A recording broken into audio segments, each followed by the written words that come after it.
కానీ ఒక 2 నిమిషాలు ఏమే అక్క మనదేవి చూసారు కదా. ఈ బ్లాక్ విగ్రహం కరెక్ట్గా గమనించండి. ఈ బ్లాక్ విగ్రహానికి ఈ పటానికి తేడా ఏముంది, డిఫరెన్స్ ఏం కనబడుతుంది? ఆమెకి డ్రెస్ లేదు, అంతా ఎయిడ్స్ అనమాట. ఆమెకి పరిస్థితి ఎందుకు వచ్చింది అనేది నేను చెప్తాను.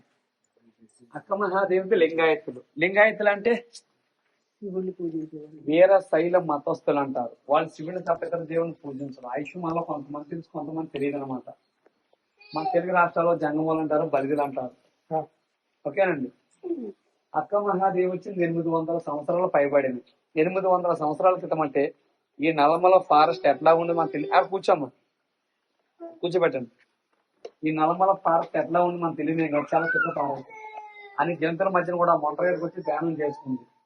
అక్క మహాదేవిది కర్ణాటక రాష్ట్రం శివమొగ్గ డిస్టిక్ ఉడతడాని చిన్న పల్లెటూరులో జన్మించింది ఆమె. ఆమె తల్లిదండ్రుల పేరు నిర్మలాదేవి సుమతి శెట్టి. వాళ్ళకి పెళ్ళైన కొంతకాలం వరకు సంతానం కలగపోతే శ్రీ భ్రమరాంబ మల్లికార్జున స్వామిని వేడుకుంటారు. మాకు సంతానం కలిగితే అబ్బాయి పుట్టిన అమ్మాయి పుట్టిన నీకే సేవ చేసుకుంటారు. ఈ జన్మంటూ మా అమ్మాయికి పెళ్లి చేయమని చెప్పేసి కోరుకున్నారు. వాళ్ళు కోరుకున్న కొన్నాళ్ళకి పుడతారు. ఈ అసలు పేరు మహాదేవి. అందరూ అక్క అఖండవాళ్ళు అక్కమాదని పిలువబడుతుంది.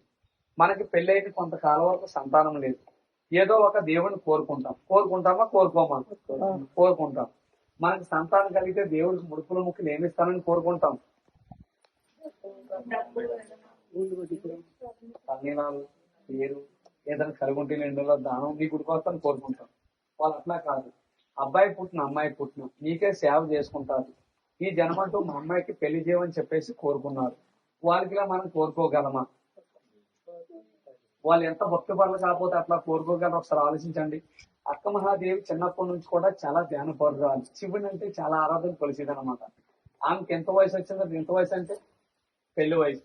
ఆమెకి ఎంత వయసు వచ్చిన తర్వాత నేను ఈ మల్లికార్జున స్వామి కోసం ఇంత సేవ చేసుకున్నాను కాదా, నా జీవితానికి ఇంకేముంది, నాకు సర్వం దైవం భర్తంతా మల్లికార్జున స్వామి అని చెప్పేసి ఆ మల్లికార్జున స్వామి కోసం ధ్యానం చేస్తూ కూర్చుంది అనేటానా. ఆ మల్లికార్జున స్వామి కోసం ధ్యానం చేస్తూ కూర్చుంది. కర్ణాటక రాజు ఉన్నాడు, కౌశిక రాజు, జయరాం తత్తుడు. అక్క మహాదేవి ఒక అందాన్ని చూసి పెళ్ళంటూ చేసుకుంటే తన్నే చేసుకొని చెప్పి తన రాజమంత్రితో కోరి పంపిస్తాడు. వాళ్ళ అమ్మాయి నేను పెళ్లి చేసుకోవాలనుకుంటున్నా, వాళ్ళ తల్లిదండ్రులకి మాట్లాడండి, వాళ్ళు ఒప్పుకొని పక్షంలో తల తీసేయమని చెప్పమని చెప్పాడంటండి. ఒకప్పుడు రాజుల పరిపాలన మనకు తెలియదేం కాదు. ఇప్పుడు కూడా టీవీలో